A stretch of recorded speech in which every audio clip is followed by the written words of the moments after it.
எப்படி எல்லாம் சம்பாதிக்கிறாங்க பாருங்க ஒரு வீட்டுக்குள்ளே. எல்லா சீரியலும் இப்படிதான். நம்ம என்ன பண்ணுவோம், ஒரு வீட்டை எடுத்துட்டு ஒருத்தர் வீட்டுக்குலாம் தனித்தனியாலாம் போக முடியாது. அதனால நாங்கள் என்ன பண்ணோம், ஆரஞ்சு கலர் செவரு, பச்சை கலர் செவருன்னு இந்த சின்ன குழந்தைங்களுக்கு எல்லா கலர் இருக்குல்ல, எல்லா கலரும் நம்ம வீட்டில் இருக்கு, வாங்க பார்க்கலாம். ஆரஞ்சு கலர் செவரு தெரியுதா, இது வந்து ஹீரோயினோட வீடு. இப்போ இப்படியே என்ன வச்சு நீங்க பாருங்க ஃப்ரேம், பின்னாடி பச்சை கலர் செவரு தெரியுதா, இப்போ இது ஹீரோவோட வீடு.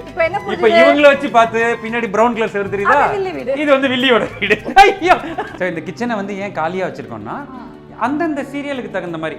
இப்போ பாய் வீட்டு கதையாக இருந்தால் பிரியாணி சமைக்கலாம், மாமி வீட்டு கதையாக இருந்தால் புளியஞ்சாதம் சமைக்கலாம், அவங்களுக்கு இஷ்டத்துக்கு அவங்க சமைச்சிக்கலாம். அப்படிங்கிறதால அவங்களுக்கு நம்ம கிச்சனை மட்டும் ஃப்ரீயாக விட்டோம், வேணுங்கிற ப்ராப்பர்ட்டி வச்சு அவங்க ஃபில் பண்ணிக்கலாம். அப்புறம் இது ஒரு மிக முக்கியமான ஏரியா.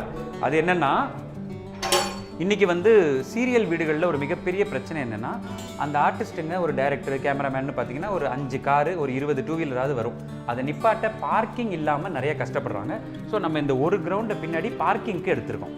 இந்த வீட்டில் ஷூட் பண்ண போகிறவங்க போது வண்டி நிப்பாட்டுறதை பற்றி கவலைப்படாமல் அழகாக அங்கே வண்டியை நிப்பாட்டிட்டு இங்கே வந்து ஷூட் பண்ணலாம்.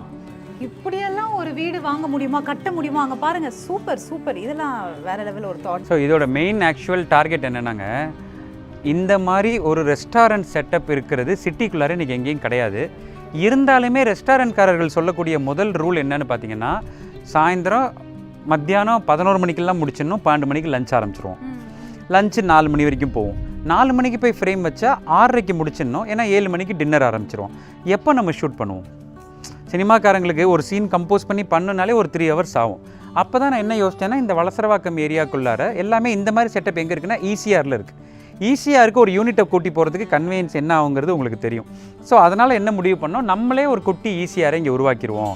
என்ன தேவை, ஃபைனலி ஒரு காதலையும் ரொமான்ஸ் பண்ணுறதுக்கு ஒரு இடம் தேவை, இல்லை ஒரு குடும்பம் ஒன்றா உட்காந்து நிலாச்சோறு சாப்பிட்றதுக்கு ஒரு இடம் தேவை.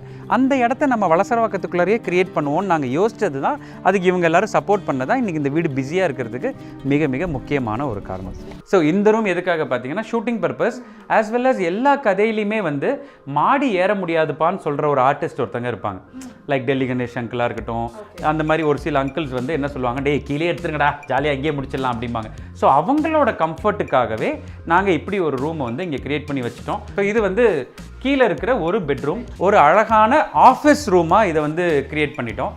எதுக்காக ஆஃபீஸ் ரூம் அப்படின்னு கேட்டிங்கன்னா, ஒரு சீரியல்லையும் ஒரு ஆஃபீஸ் ரூம் செக்டார் ஒன்று வரும், ஆஃபீஸ் ரூம் சீன் ஒன்று வரும்.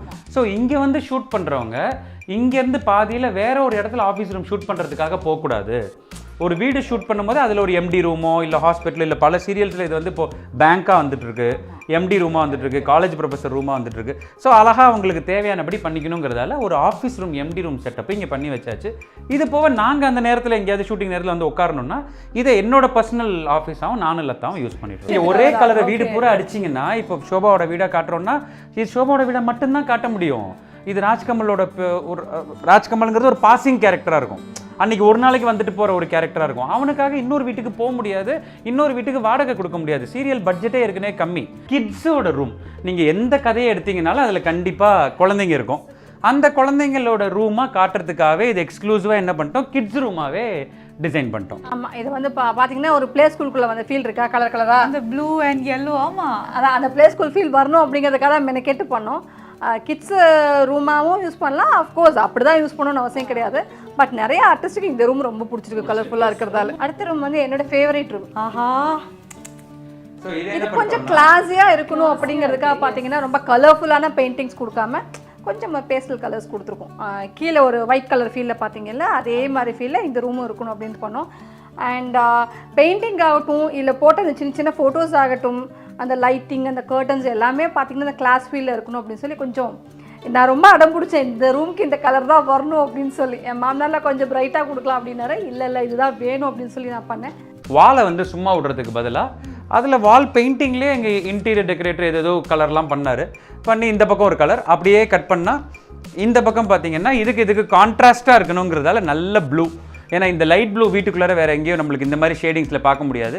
ஸோ இது பேர் ஏதோ வேவ் கான்செப்ட்னு சொன்னார், அலையாக இருக்குமா அந்த மாதிரி பண்ணார். ஏதோ ஒரு சொன்னது தான், நம்ம பண்ணது தான். இதான் நம்ம வீட்டில் கொஞ்சம் ஸ்பேஷியஸான ஒரு பெட்ரூம். எல்லாமே இருக்கணும். ஹோம் டூர் அப்படிங்கும் போது நிறைய ப்ராப்பர்ட்டிலாம் அவங்கவுங்க வச்சுருப்பாங்க. இதை மலேசியாவில் வாங்கினேன், இதை டெல்லியில் வாங்கினேன்னு. நம்மளது வந்து ஷூட்டிங் வீடுங்கிறதால எல்லாமே இனிமேல் தான் அவங்க அந்தந்த கதைகளுக்கு தகுந்த மாதிரி மாறி. இப்போ ஒரு ஷூட்டிங் ஹவுஸ் போகிறோம் அப்படின்னா நம்ம போய் அந்த இருக்கிற ரூம் கொஞ்சம் நீட்டாக இருக்கணும், முக்கியமாக வாஷ்ரூம்ஸ் கொஞ்சம் நல்லா இருக்கணும்னு சொல்லி எதிர்பார்ப்பேன். நிறைய ஷூட்டிங் ஹவுஸில் அது வந்து சொதப்பலாக தான் இருக்கும். அதனாலேயே பார்த்தீங்கன்னா இந்த மெயின்டெனன்ஸ் ஒரு விஷயத்தை மட்டும் 100% நான் எடுத்திருக்கேன்.